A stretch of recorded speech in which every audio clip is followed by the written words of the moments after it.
What's happening, everyone? Happy Saturday. I hope your Saturday is off to a better start than mine. I just watched that atrocious LSU loss, right? I had to come outside and kind of decompress and enjoy some of this beautiful Las Vegas weather on today and go for a walk. What an atrocious performance by LSU. I know they only lost by 7 points. The offensive line was atrocious. They didn't even look like they belong in the SEC, right? They should be playing in a Sun Belt conference or somewhere like that, right?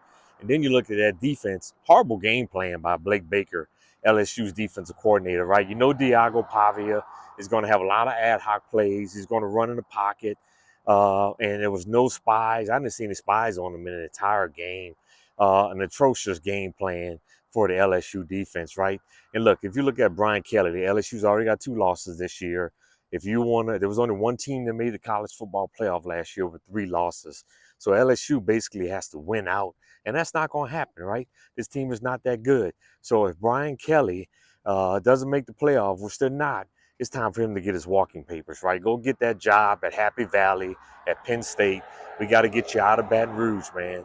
It's time to go. An atrocious performance with all that talent that LSU has on that roster. All right, I'm tired of talking about LSU. Let's move over to some men's tennis tonight. And look, we have the Six Kings tournament going on in Riyadh, Saudi Arabia. And why is that such a big deal? Whoever wins that tournament on tonight is going to walk away with $6 million. And then you got the top 2 men's tennis players in the world going at it. Yannick Sinner and Carlos Alcaraz. Yannick Sinner has been ranked number 1 for most of the year.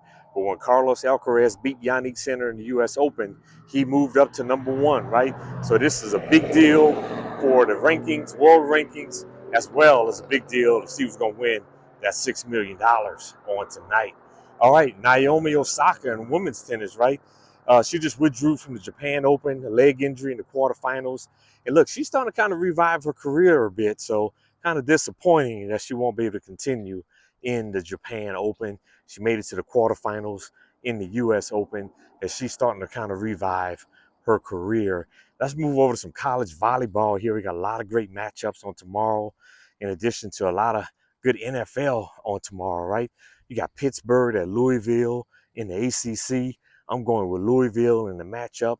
And staying in the ACC, you got Miami going cross country to play Stanford. This Stanford team is young. They're talented. I mentioned at the start of the season that they're a sleeper, right? But I don't think they were going to be as good as Nebraska and Texas are right now. They're young. Maybe a year or two, they'll be winning a national title. But they'll beat Miami on tomorrow. Then you got USC going halfway across country in the Big Ten, play Wisconsin. Wisconsin, another team that's on fire right now. They've moved up in the rankings, up to number 9 in the country. So I'm picking Wisconsin in that one. And then in women's college soccer, we got a couple of good matchups here on tomorrow as well. You got Washington going cross country to play Wisconsin in that one.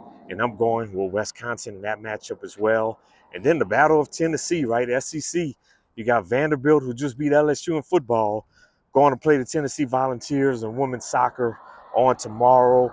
I'm picking Tennessee. They're number 4 in the country and playing some good soccer right now. So I expect them to win that matchup. All right, everyone, I'm going to get back inside, go back and watch some more college football. I think this walk has helped me kind of decompress and get over this LSU loss. Y'all have an amazing rest of the weekend.